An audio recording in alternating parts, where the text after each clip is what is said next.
রাহমাতুল্লাহি ওয়া বারাকাতু। আশা করি সবাই ভালো আছেন। আলহামদুলিল্লাহ, আল্লাহ তাআলা আমাদেরকেও ভালো রেখেছেন। চাষী বন্ধুরা, আসুন আপনাদের সাথে আবার কিছু আলোচনা করি।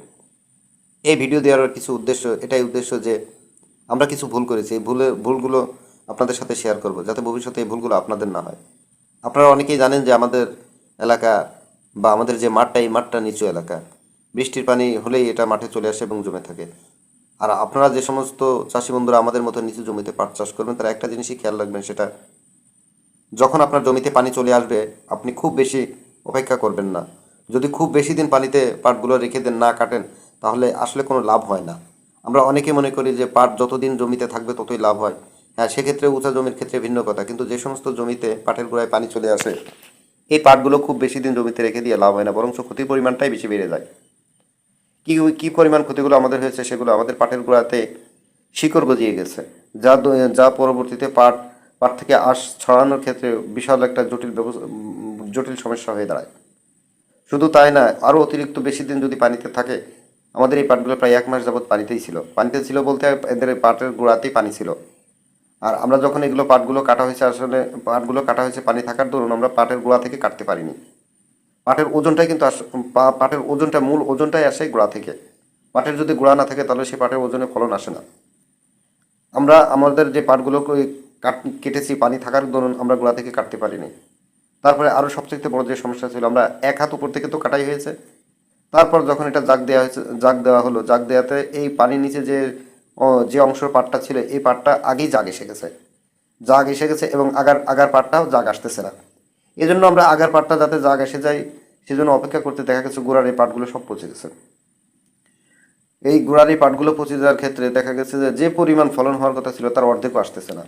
আমরা যদি আমাদের জমি থেকে পাটগুলো আগে কেটে ফেলতাম, তাহলে এই ক্ষতিগুলো হতো না।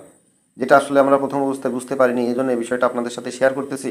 আপনাদের যে সমস্ত ভাইদের জমিগুলো এরকমের নিচা জমিতে আছে, বৃষ্টির পানিতে বা বন্যার পানিতে জমিতে জমে থাকে, সে সমস্ত জমির পাটগুলো আপনারা জমিতে রেখে দিবেন না। এটা যত দ্রুত সম্ভব কেটে ফেলবেন। আপনি যত দ্রুত কাটতে পারবেন, এটা ততই ফল দিবে, লাভ হবে ইনশাআল্লাহ। আমরা আরেকটা বিষয় শেয়ার করব, যেটা পাটের জাগ দেওয়ার পরে উপর দিয়ে আমরা যেটা ঢেকে দেওয়ার জন্য যে ব্যবস্থাটা নিই, আমরা অনেকেই এখানে কচুরি পানা দিয়ে থাকি। অনেকের ধারণা যে কচুরি পানা দিলে পাটের রংটা ভালো আসে। হ্যাঁ, একথা সঠিক যে কচুরি পানা দিলে পাটের রংটা ভালো আসে। কচুরি পানার তলে যে পাটটা থাকে, এই পাটটা আসলে সেই সুন্দর একটা কালার আসে। কিন্তু সবচাইতে বড় সমস্যা যেটা হয়, কচুরি পানা প্রথম অবস্থায় কিন্তু এটা বেশ ওয়েট থাকে, কারণ এটার ভিতরে পানির নির্যাস থাকে। সেটা থাকার কারণে এই কচুরি পানাগুলো অনেক ওজন দেখায়।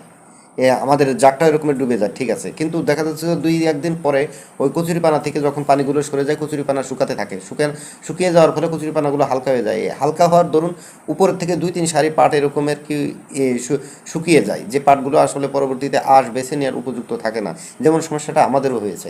এই জন্য আপনারা যে সমস্ত ভাইরা পাটের জাগের উপরে কচুরিপানা দিয়ে ঢেকে দিতে চাচ্ছেন, তারা এই বিষয়টা খুব বেশি খেয়াল রাখবেন, যে যাতে পরবর্তীতে যাতে আমাদের এই জাগটা আবার ভেসে না ওঠে। এই জন্য কচুরিপানা দেওয়ার পরেও এমন কিছু এক্সট্রা কোনো ভার দিবেন, যে ভারটা স্থায়ীভাবে থাকে। কচুরিপানার ওজনটা খুব খুব বেশি সময় থাকে না, কারণ 2-1 দিন পরে এটা আবার হালকা হয়ে যায়। আপনারা এই বিষয়টা খেয়াল করুন।